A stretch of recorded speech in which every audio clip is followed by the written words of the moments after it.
Good morning, good morning, good morning, and welcome to the Great Lakes Health Radio program on Power 96.5 FM, WUFO 1080 AM. I'm your host for today, Francesca Messiah, Kaleida Health Manager, Workforce Development. Today's topic, we're going to be talking about Kaleida Health and a special and activities that we'll be doing, we'll have for you all free at Tops Market. That's Tops on Jefferson, because next week, it's another moment of silence for, I believe it's the 3 years since the Tops massacre. So that's what we'll be talking about today. But first, an overview about Kaleida. Who is Kaleida Health?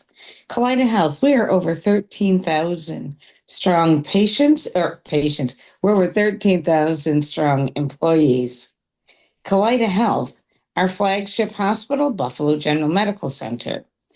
And then we have our Oshai Children's Hospital, Millard Fillmore Suburban, Gates Vascular Institute, the Visiting Nursing Association that provides home care for all ages, 7 days a week within the 8 counties of Western New York. We also have part of Kaleida System is High Point at Michigan, skilled nursing facility, rehab facility, and more. We have DeGraff Medical Park, as well as DeGraff Skilled Nursing Facility. And both of the DeGraffs are located in Niagara County. We have a cancer division with Great Lakes Cancer Care Collaborative. We have clinics through north of the city, south of the city of Buffalo, that have all kinds of services, from cardiac to rehabilitation, physical rehabilitation. We have OBGYN clinics. We have all types of, clinics for adults. We have labs. We're part of Quest Lab. We're also part of general physician practices. So as you can tell, Kaleida is large, and that's why we are Western New York's largest healthcare system. Well, moving on. Again, as I mentioned, our topic for today, talking about what Kaleida in the community, and what we are going to be doing next week at Tops Market on Jefferson Avenue. And for that, for our conversation, we have a new person to our program, and that's Christopher, known as Chris Moden. Good morning, Chris. How are you? Good morning, Francesca. I'm doing great. Thank you for having me. Oh, you're welcome. And at Kaleida Health, Chris is the Chief Quality and Patient Safety Officer, a huge responsibility. So, I'm just going to ask real quick, Chris, could you just briefly describe your role at Kaleida Health? Sure. So, being the Chief Quality and Patient Safety Officer, as you can imagine, I get involved in many different things. As far as the safety portion, my role is related to the safety of our patients and our staff, not just not just in our facility while they're in our care, but also under some of the programs that I oversee, such as the stroke program and different education that we do.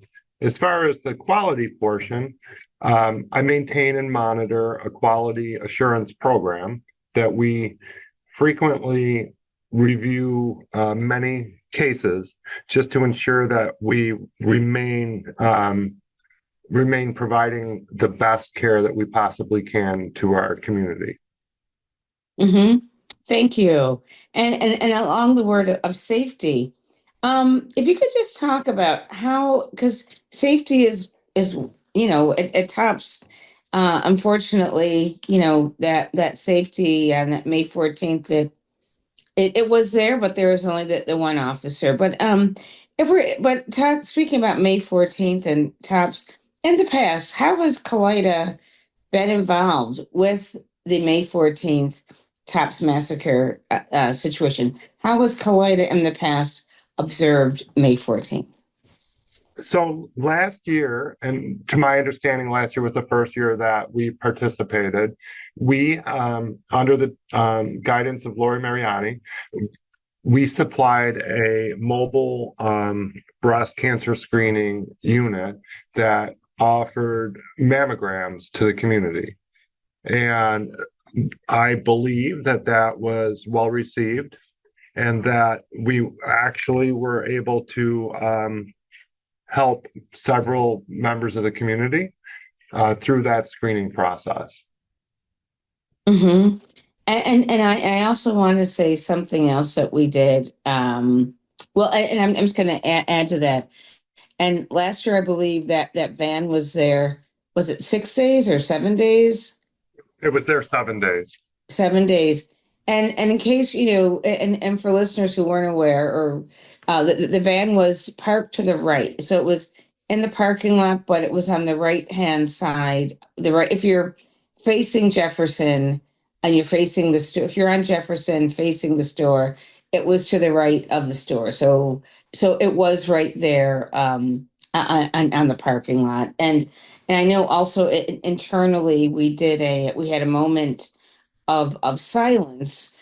Everyone came out of their office, and we had a moment of silence for the time that from the shooter's first bullet to the shooter's last bullet. And I just want to add that this year I know we're doing for employees at all of our sites, all the sites that I've mentioned in the beginning of the program. Not only are we coming out of our offices again, and to stand in silence, we also have our CEO, Don Boyd, who has an announcement, not an announcement, but he'll have words of comfort that that will go again out to all of our sites. And I just want again to make the public aware of how Kaleida Health is internally describing it, observing the TAPS massacre, May 14th. However, in observance of May 14th, how is Kaleida Health giving back to the community at TAPS Market on Jefferson? Yeah, so I'm actually excited about this opportunity to participate this year. When I was approached about coordinating something with Tops, who has been phenomenal to work with, I sat back and thought, what can we do that will have an impact to that community surrounding us? And came up with a list of daily activities that we felt would be welcomed and could help the community going forward and provide them with not only educational materials, but screenings and multiple different offerings throughout the week. And so I'm not sure if you want me to get into the individual days and the times, but we originally were going to start on Sunday and we were going to run the entire week and then quickly realized that it's Mother's Day. Right, And exactly. we felt that we would not have many shoppers. None of the moms would be shopping. And so, in observance of Mother's Day, we're going to start on Monday, the 12th, and we will be there from 11 a.m. until 5 p.m. daily through the 17th, which is Saturday. We will, however, not be represented on Wednesday, May 14th, so that we can participate in the activities within Kaleida for that day. I believe Mhm. that Tops has something planned out there as well. Yes, yes, I'm sure they do. I don't know what it is. And something else that you mentioned, and I should have mentioned earlier in the program, I want to wish all of the mothers, all of the fathers who are taking over the roles of the mothers, and those even without children, a special Mother's Day. I should have mentioned that earlier in the program. But something that you just mentioned, talking about the dates and the times, if you could go over Just to say because the dates beginning with Monday, May 12th, and overall just the time, but on each day, what departments are going to be there, because there might be something that someone, then I'll ask you for your number or email address so people can contact you, or they can also contact myself. But if you could just give an overview, what's happening May 12th, May 13th, and not the time, the block of time, and who will be there. Sure, that's great. So the overall block of time is going to be 11 a.m. to 5 p.m. each of the days that we are out there. We didn't do individual departmental blocks of time, and so anybody that I'm going to speak about, the departments or the activity, they will be represented throughout that whole day. So, beginning on Monday, May 12th, we will have body fat analysis, nutritional counseling. So those two items kind of are tied together. So we have a bariatric clinic here at Buffalo General, and we have a couple individuals. One of our registered dietitians will be out there providing some informational handouts and having discussions about proper nutrition and healthy eating and those types of things. At the same time, we will have someone there who is able to help provide a body fat analysis. And so that's just a non-invasive screening that talks about your fat to lean muscle ratios. And some people will find that extremely interesting. Mm-hmm. The other thing that we will have for that day is the school-based health centers will be out there, and they also lead the Western New York Lead Poison Prevention Resource Center. So they will be out there having information and pamphlets related to lead prevention and recognition. Many of the houses are very old, and so the concern for lead is always there. The Visiting Nurses Association will be out there doing free blood pressure screening. That's always, a big draw for people. And then, of course, we will have various departments out there just available if anyone's looking for a job opportunity in healthcare. I know that TOPS has openings as well, but if someone is interested in a healthcare opportunity, we will have people from various departments, and some of the recruiters will be there each day to talk about those as available. Mm-hmm. There's going to be Matt's Culinary, which is our dietary department, has put together 3 one-pot meal recipes that are tied to items at TOPS with the aisle and location identified for each of the ingredients. And those cards will be handed out and available every day. On Tuesday, May 13th, we will be offering esophageal cancer screening. This is a test that we will, if someone is interested, we will ask some pre-screening questions.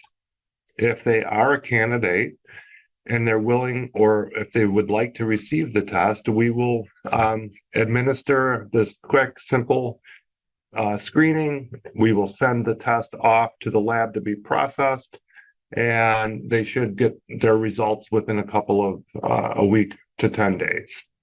Mm-hmm. The same day, we'll be offering bone density. Bone density screening, obviously, for women's health and is very, very important. And so Sarah Hopkins, who runs many of our hospital-based clinics here at Buffalo General, will be have some orthopedic advanced practice practitioners out there that will help with some bone density screening if someone is interested. The same afternoon, our Oshai Children's Hospital Trauma Outreach Team We'll be out there with bike helmet and car seat safety that will be located. If you're standing in the entrance to TOPS, it'll be located in the parking lot on the right-hand side of the building, right in front of the building. Mhm. And again, the VNA and our talent acquisition will be out there. And can I say also that on Tuesday we may have a limited, not unlimited, but a limited number of bike helmets. We're not sure if Ben will have those, but I know that's been part of the conversation Tuesday. Yeah, we're not sure of the quantity, Right. but we're exploring different options. Yes. On Thursday, the 15th, GPPC, PCP, and specialty care clinic will be out doing kind of care navigating for those who may not have a primary care provider and are looking to link up with one. We will have individuals out there that can assist with setting up or navigating the process of finding a new primary care physician or setting one up for the first time. In addition, we will have the coordinating community care coordination for pediatrics, which is the same type program, but it's geared towards the pediatric population up to age 21. So that we should be able to combine the adults and pediatrics to make sure if anyone that wants to get linked with a primary care provider, we will have that ability. That day, we will do diabetic nutritional counseling. And we will also have a podiatrist out there doing diabetic foot screenings at the same time if anyone is interested. We will have the exclusive breastfeeding initiative is happening throughout Buffalo and I believe through New York State. So we will have some information regarding that. Our youth link will be participating with educational materials, many different health problems. And we will again have talent acquisition out there for job opportunities.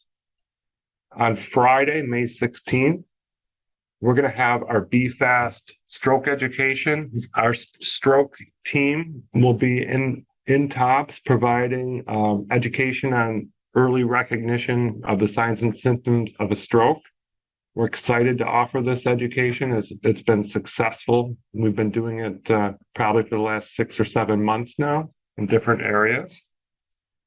We will have the Center for Elder Law and Justice mobile legal unit who will be able to provide direction and information on anything from living wills to power of attorney, healthcare proxies, anything that involves something that you might need notary public or different things for. They will have information and you'll be able to speak to somebody about that. The VNA will be back out offering blood pressure screenings on Friday. On Saturday, we will have social workers from the Broadway Niagara Street Pediatric Clinic will be there talking about community resources and things that are available to the youth in the community. Our stroke team will again be out providing stroke education, and we will have Sharon Barron and her team she's from Oshai, and she will be giving information and demonstration on Safe Sleep Initiative. And talent acquisition and the VNA will be out there for job opportunities. So I feel like we have a jam-packed week. Mm-hmm. We do. We have a jam-packed week, and what I like about the week is that the services that are provided are there's a balance between the children's services provided for children as well as the services provided for adults. And if you go there, let's say it's 2 in the afternoon and it's a Monday and the Center for Elder Law isn't there until Friday, you can't make Friday. there will be someone there available. And I'm just going to say it. I don't know if they'll be true with the contact information. So instead of just walking away empty-handed, so we'll have a contact number for Elizabeth Dolton at the Center for Elder Law and Justice Mobile Service, and that is so key because many times we don't have a will, and if you don't have a will, and that loved one passes, to have someone from the Center for Legal Elder Law, which I believe is a free service, it can answer a question. Well then what's the next steps? If you don't have if you don't have a will and that loved one has died, changing over the house, who gets the furniture? How does that happen? If there are bills that are in their name, who's responsible for paying the bill? The heat was in their name. How do you transfer that? Do you need a death certificate? So I'm just giving an example of what elder law sort of questions you may have, and if they're not there, there'll be someone there who can provide you with their the phone number. Chris, what are the hours again? What are the dates and what are the hours that Kaleida will be at Tops on Jefferson? 11 a.m. to 5 p.m. Monday, May 12th, Tuesday, May 13th, Thursday, May 15th, Friday, May 16th, and finishing on Saturday, May 17th. Yeah, thank you. Um, and I'm just going to get a little specific. So you said that for each of those days, there's going to be someone there from HR to talk about job opportunities. Yeah, we have, whether it's HR or it's the individual department managers, as far as our dietary, our patient transport, our environmental services, there will be representatives from either human resources and talent management and or the departments themselves that have opportunities. Mm-hmm. Do you know now Safe Sleep, is that, and you mentioned Oshai, and for our listeners, that's Oshai Children's Hospital. So is a Safe Sleep, do you know if that's for children only, or will they have any information on sleep studies or whatever, for adults? Yeah, I'm sorry, I should have clarified. The Safe Sleep Initiative is geared, in this instance, is geared towards infants. Um, we want to ensure and make sure that families have the education about how to safely lay their newborn down in their cribs for naps and different things and overnight. And so the Safe Sleep Initiative um, talks about on your back and things like that for infants. Mm-hmm. And then diabetic, I'm looking at diabetic nutritional counseling. Do you know if that information is going to be for adults, children, or do you think they can speak to both? Our registered dietitians will be able to speak to both. We do have some educational materials that will be handed out as well. And so our dietitians, they're well versed in both adult and pediatrics. Yes, and besides diabetes, we should probably say and pre-diabetes. So it's not just someone with full diabetes. They will also have information on pre-diabetes. So will they? Yeah, and because I get that question a lot, and that's also a request when it comes for speakers. People many oftentimes will ask about a speaker for diabetes and nutrition because it affects so many things. School-based health centers. Did you mention? Are we having someone there from the school-based health centers? Yes, we will. They will be there on Monday the 12th. Okay, and for those who don't know, that we have schools within the Buffalo public school system where where you are able to receive, your child is able to receive health services that may avoid you taking off work or leaving with your other children at home, and they might be able to have some of those same medical services right in the school. Um, and I was recently speaking with someone who works at the school-based health centers, and I don't know which center it is, but they would know on Monday, May 12th. They'll be there to answer the question. Some of those school-based health centers they now have general physician information. So if you don't have a primary care physician, they're able to now provide, if you go to your child's school-based health center, and I forgot which center, I'm not sure if it's all of them, but they are now linking, able to have services in case you, the adult, needs a primary care physician, which again is excellent. Yes. Um, so what else so will this outreach be like will this take place at other events in the community? So currently, we are providing stroke education and recognition throughout the community and to local EMS. Mm-hmm. Many of the people in departments that we gathered together for this week were excited for the opportunity to do this. And so our conversation following this week will be how else can we navigate different events and areas in the community to provide this to.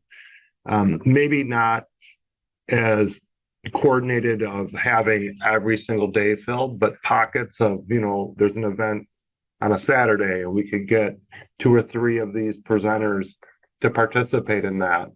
And that would be our goal. Our goal is to, immerse ourselves in the community, be part of it, grow confidence in everyone's ability to understand that we just want to understand how we can help.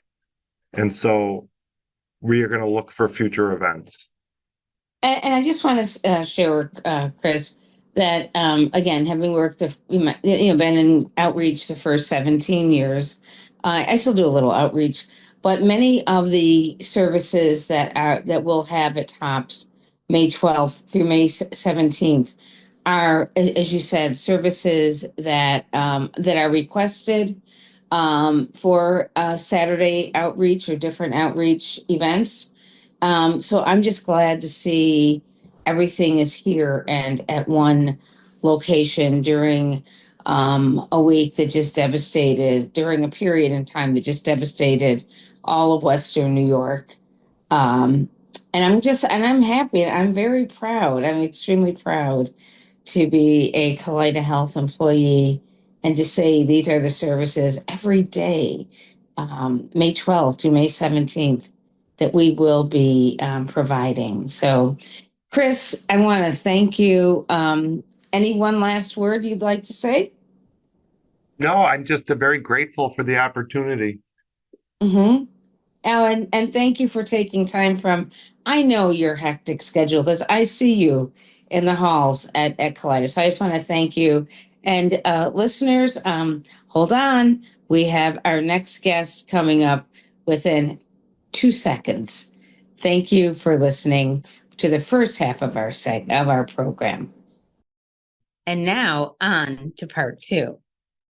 Good morning and welcome back to the second part of the Great Lakes Health Radio program with your host, Francesca Messiah from Kaleida Health, Manager Workforce Development. And I hope you enjoyed the first part of the show because I know you are going to enjoy the second part of the show. Grab your pen, your pencil, your iPad, because I know you want to take some notes on this topic.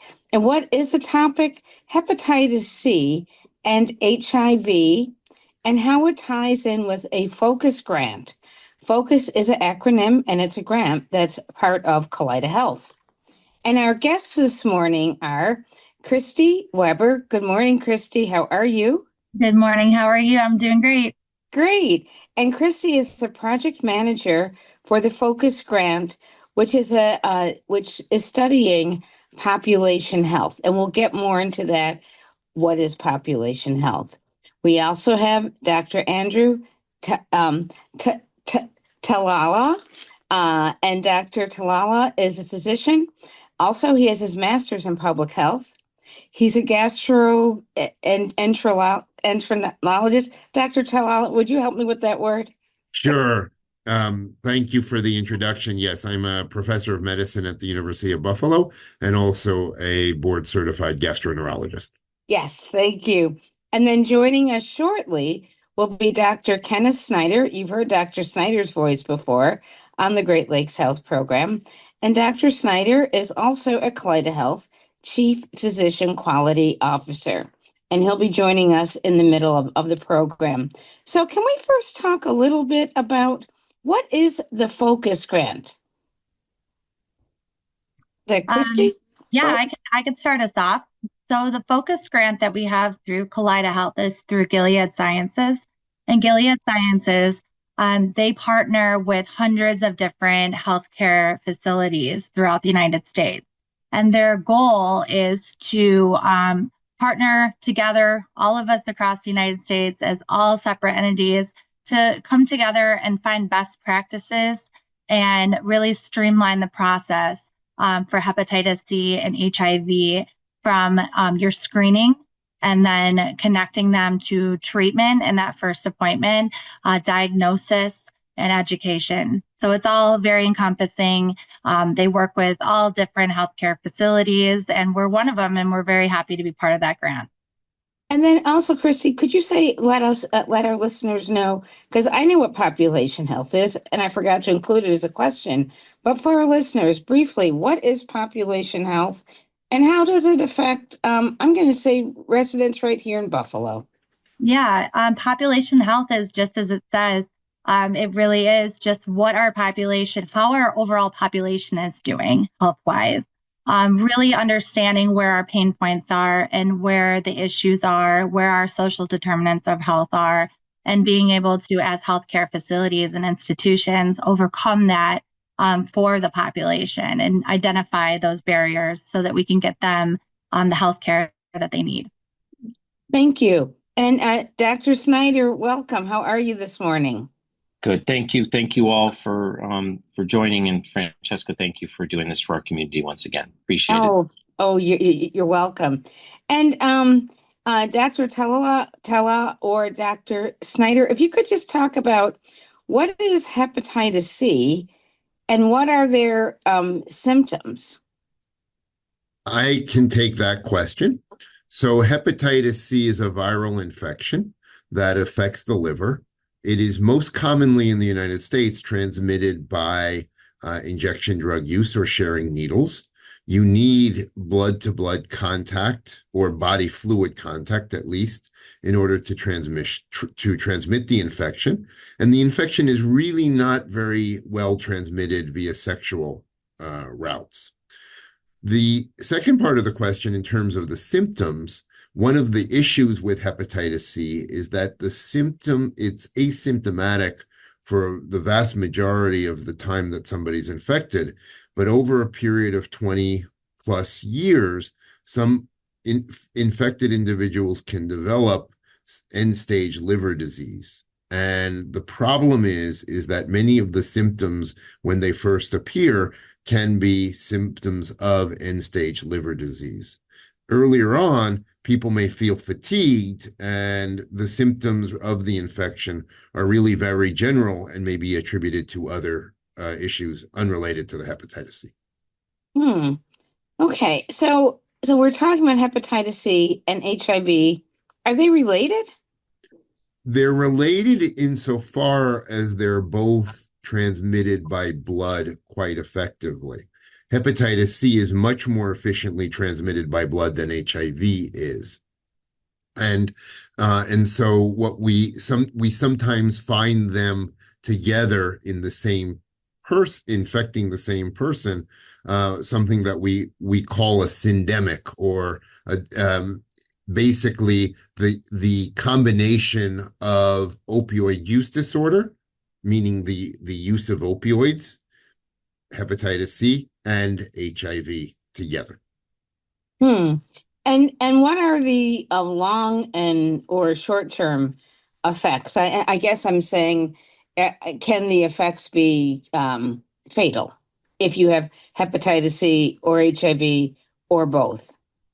Yes, they untreated, they can be. For hepatitis C, the long-term effect is really the development of cirrhosis, liver, end-stage liver disease. So the liver doesn't function in the way that it should be. Symptoms of that could include swelling, fluid in the belly, thinking disturbances, confusion, delirium. And unfortunately, a common occurrence, which we're seeing more and more commonly, is the development of liver cancer. In hepatitis C, liver cancer develops after the development of cirrhosis. In terms of HIV, which is now very well treated, both of these diseases are very well treated by combinations of antiviral medications. The long-term effects of HIV are really related to its attack on the immune system, what we call immune deficiency. And these were unfortunately the ways in which people in the early days of AIDS usually succumb to the disease, namely opportunistic infections, pneumonia, skin infections, and even infection in the brain, which the body cannot fight due to the impaired immune response. Wow. Francesca? Yes.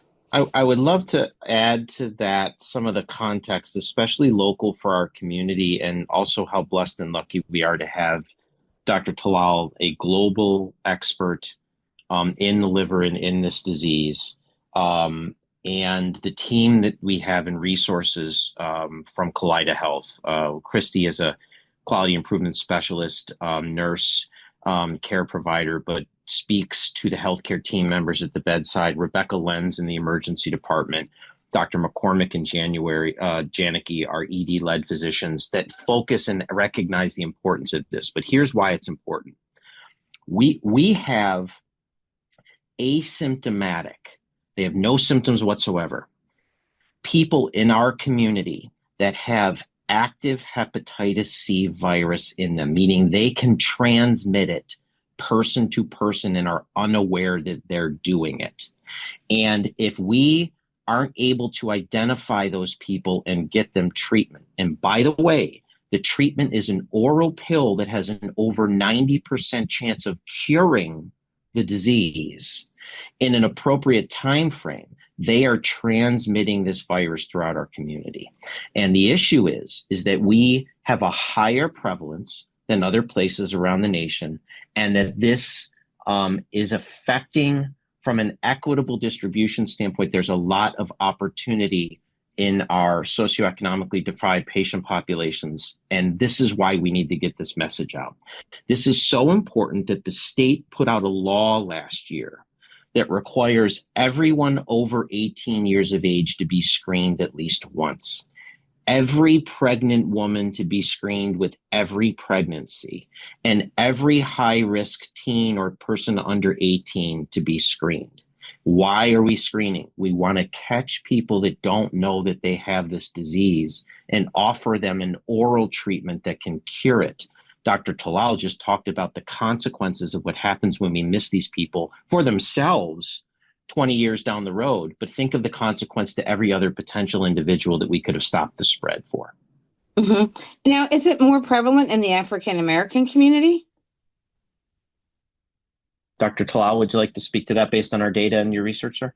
Yes, it is. And data we have from our own analyses show that there's a much higher prevalence in the African American community. And amongst the 4 Kaleida facilities, the seroprevalence or the antibody positivity rate is 5 times higher at Buffalo General than at the other 4 hospitals where at the other 3 hospitals where we're actually screening for this disease. And just so for our listeners, we're talking about the area surrounding Buffalo General, Oshai Children's Hospital, and Gates Vascular Institute, because even though it's Buffalo General in terms of where the population lives. The population lives around all the hospitals, and that's one of the major reasons why we are discussing that today. How would someone? Okay, so if a listener is saying, "Huh, let me check and see if I'm okay," or "Let me check and see if I have hepatitis C," what's their first step? Is it a screening by a primary care physician, or is there a phone number they should call? What should they do?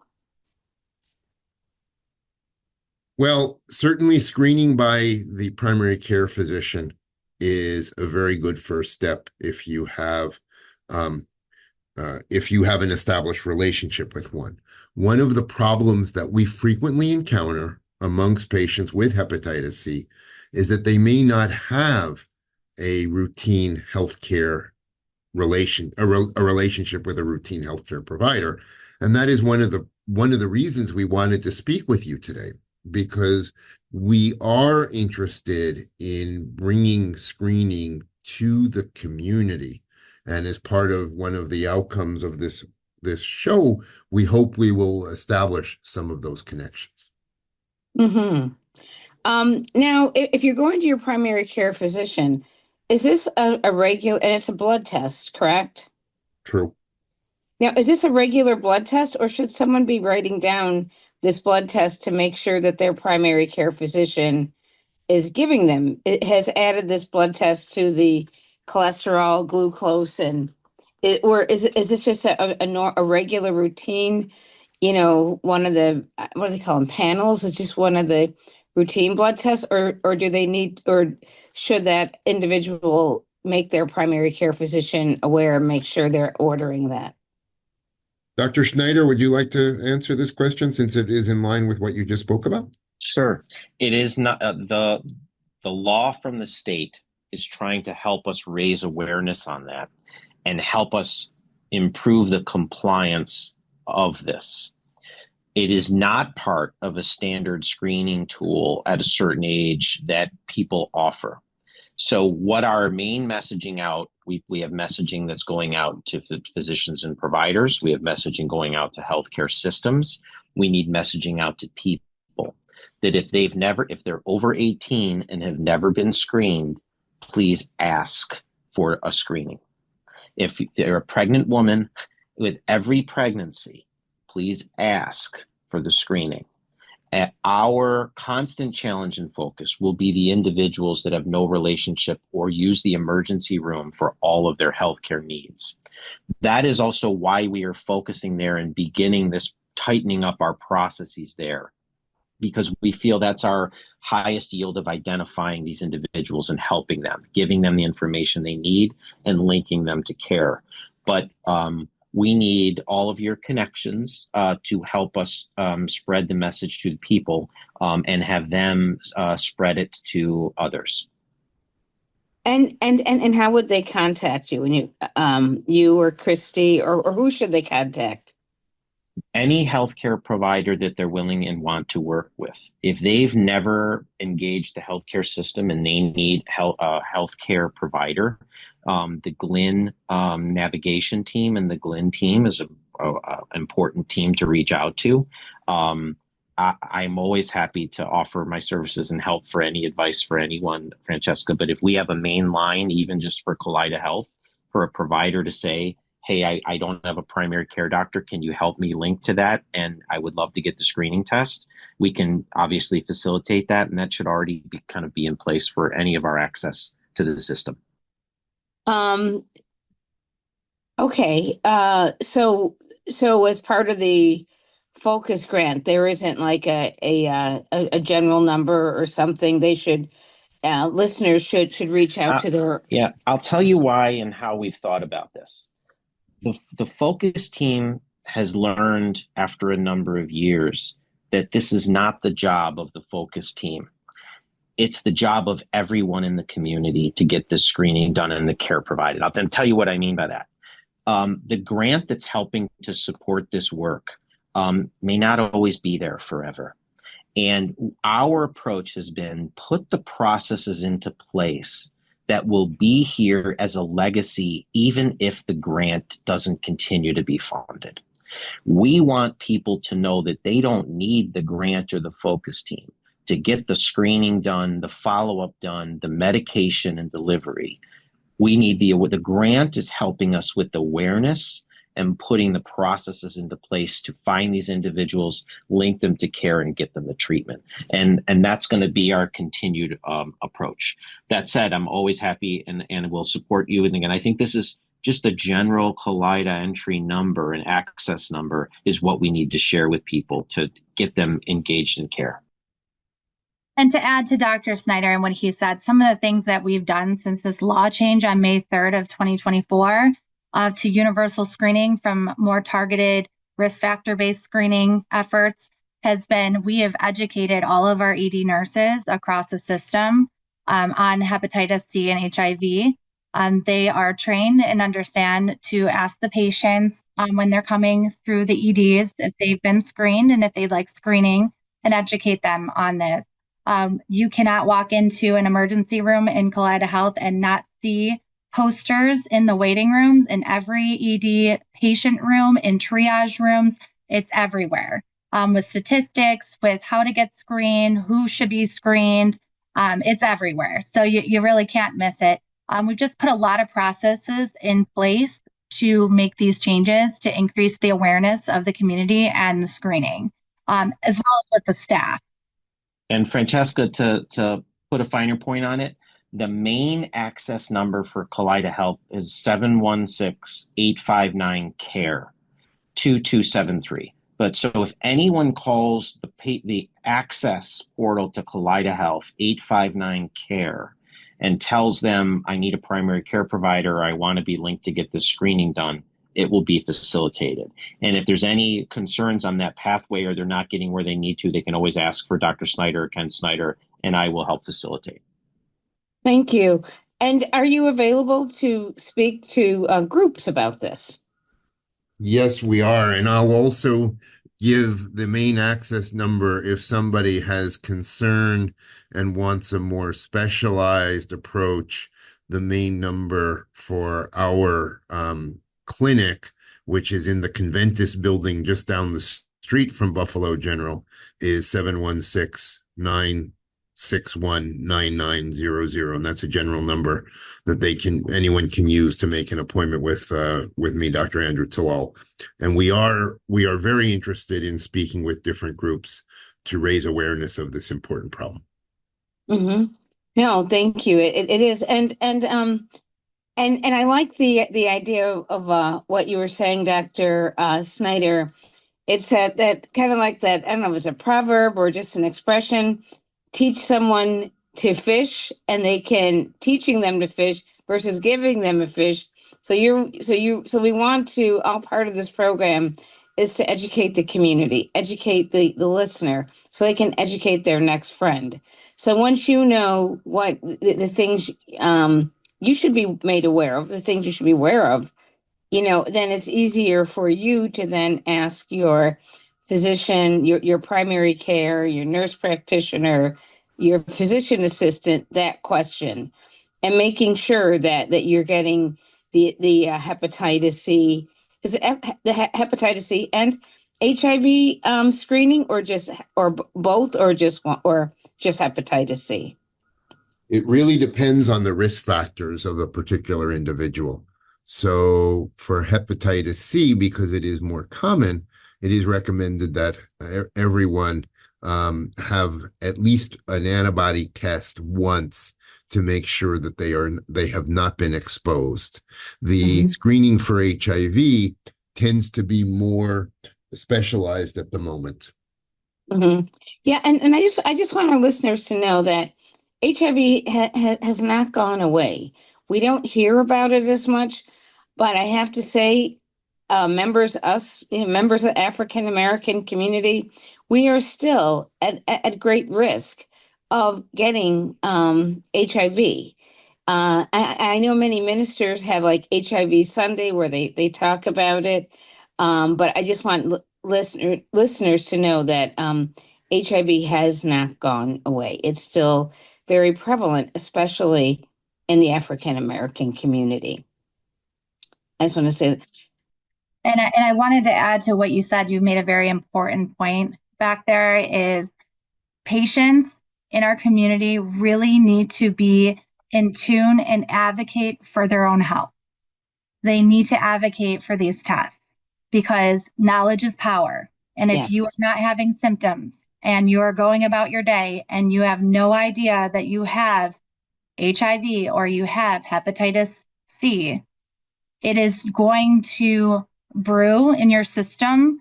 And then you're going to get further down the line where it's much harder to be treated and to have good outcomes. So it's so important to advocate and be proactive with your own health. Did we say talk about a couple symptoms of I guess is it a clean liver and a dirty liver? Like, because we talk about a liver making you feel tired, but if someone overeats, they may feel tired. Or if they work hard, they might be tired, or up all night with a kid, or child, or an adult, be tired. So what? So when you say tired, is it any different feeling of being tired with hepatitis C?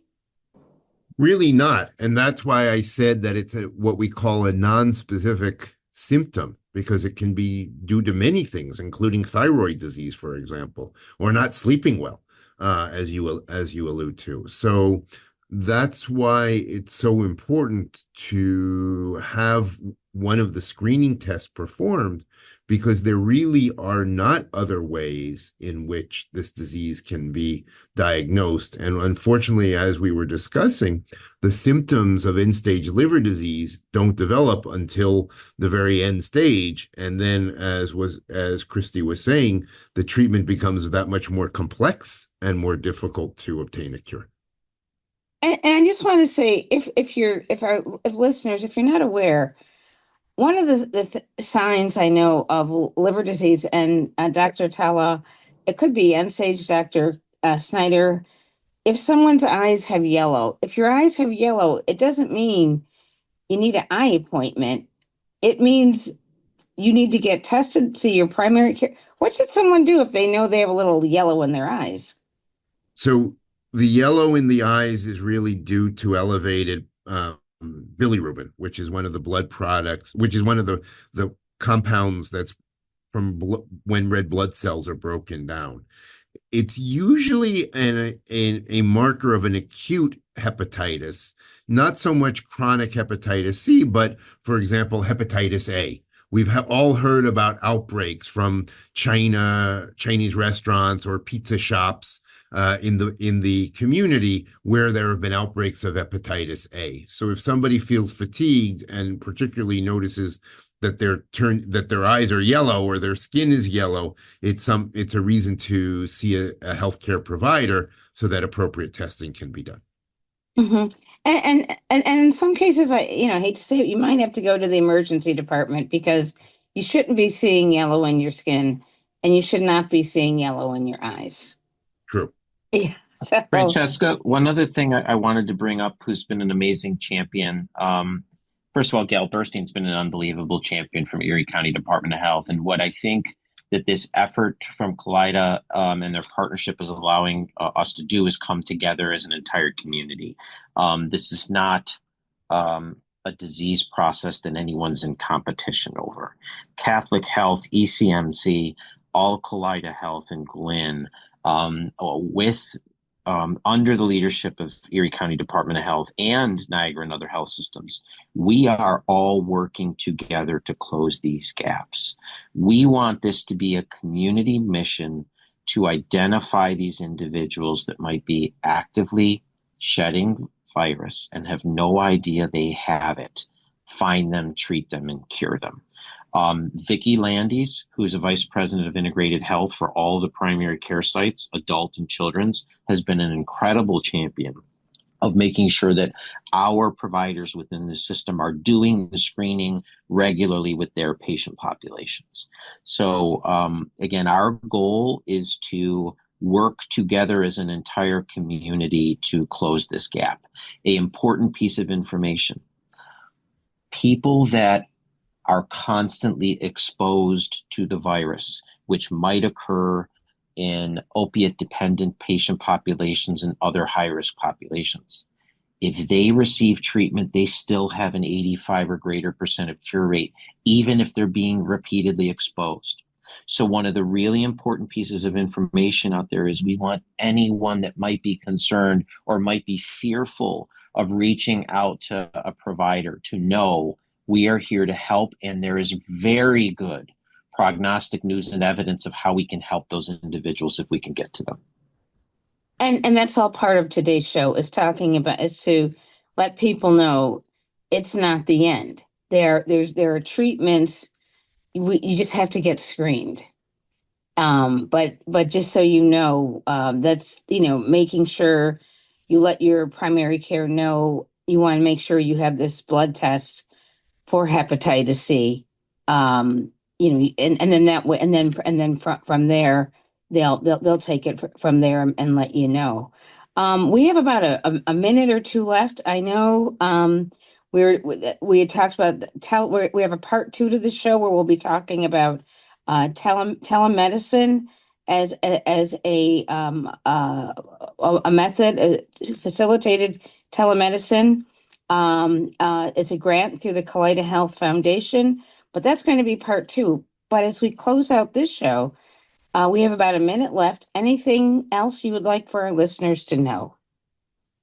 I'll second what Dr. Schneider had said, which is that over the last 10 years, the treatments have become very effective, minimal side effects. If any of your listeners are aware of interferon that was used in the old days, not now. 2 to 3 months, and more than 95% of people can be cured. That is wonderful. Yeah, I would just say, just a second, we're here to help. We want to help. I know it can be a very scary thing to face. It doesn't need to be. We can help with that, and we can help facilitate, if you do test positive, getting you into the right hands and getting you into that first appointment and walking you through the process. It's not as complex as it can feel when you have the right help and guidance. Thank you. And on the next show, we'll talk about what is the purpose of the liver. We didn't talk about that, but we will talk about that in in the month of June when we have part two of this program, because we really didn't talk about, for those who may not know, the function of the liver.